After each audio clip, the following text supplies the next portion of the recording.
Ja sam Jadran Mihlčić sa bandom Imperfect State. Evo, ja sam ove godine tu revijalno sudim, a prošle godine sam se natjecao u solo duo kategoriji, upravo ovo što je danas. I ja sam prošlogodišnji pobjednik, da ćemo predstaviti Hrvatsku ove godine u Poljskoj na Europskom Blues Challenge-u, a onda 2027. Ću ja ići u Memphisu. Ono što sviramo večeras je taj blues. Naravno, u taj blues se ukralo i ono malo se prikopčalo i jazza i funka, ali prvenstveno je fokus na bluesu. Druge neke stvari od autorskih imaju i tog orijentalnog i ja inače studiram klavir, tako da što se tiče tog rada, to je u stvari kontinuirani rad 11-12 godina malo ozbiljnijeg pristupa, ali od uvijek u stvari je bila ta glazba prisutna, jako bitna.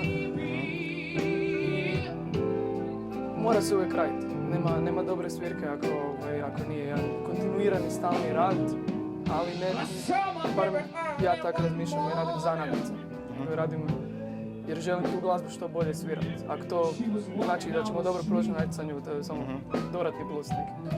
Pa dvosekli mače u smislu da, kako da kažem, to je ko nekakva, sviranje kavera je možda ko onako investicija u neke sigurne fondove.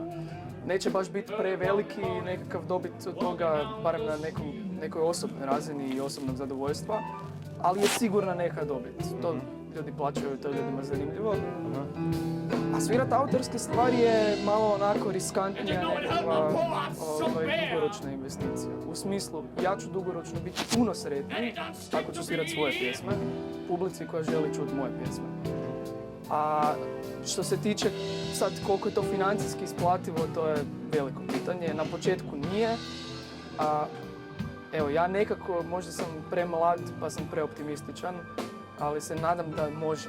Ako svi kolektivno u glazbenoj industriji insistiramo na tome da je neka poanta tog sviranja, kreacija, ne samo reprodukcija, odnosno live jukeboxova, onda se može nešto promijeniti.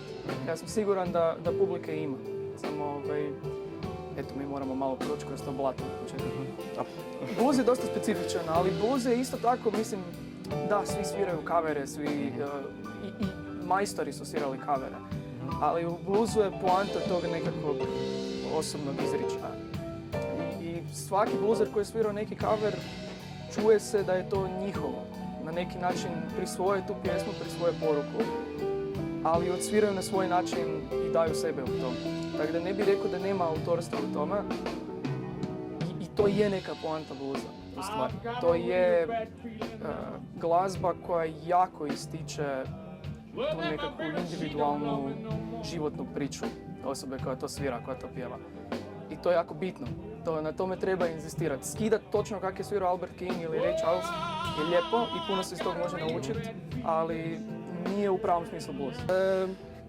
Potpuna sloboda je i u društvu anarhija. Znači, težimo što većoj slobodi, ali organiziranoj slobodi. Tako da bitno je, neke stvari su bitne, neke stvari su zakoni. Da postoji puls jasan, da smo ritmični. U stvari baš to, da smo ritmični, to je možda najbitniji zakon sviranja bluesa. Ali onda unutar tih granica koje nam trebaju da bi to zvučalo dobro, tražimo neke svoje puteve da se što slobodnije izrazimo. Imperfect State je u stvari nastalo jer mi se svidio jedan drugi izraz koji zapravo označava fazu rasta gljive kad je takozvano nesavršeno aseksualno stanje gljive. Pa smo uzeli to nesavršeno stanje iz te definicije i Imperfect State. To je odatle došlo ime. Jako volim Imperse. To treba pitati i ostale članove benda jer imamo dosta onako drugčije neke ukuse. Ja sam odrastao na Ray Charlesu. Meni je Ray Charles onak vrhunac sviranja klavira u tom žanru. A što se tiče bendova, mislim, stvarno, ja ne volim kad me neko kaže slušam sve.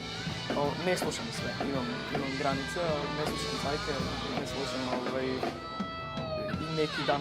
neke stvari u današnjem popu, ali slušam jako puno toga. Pa onda tražim šta mi se sviđa, šta ne.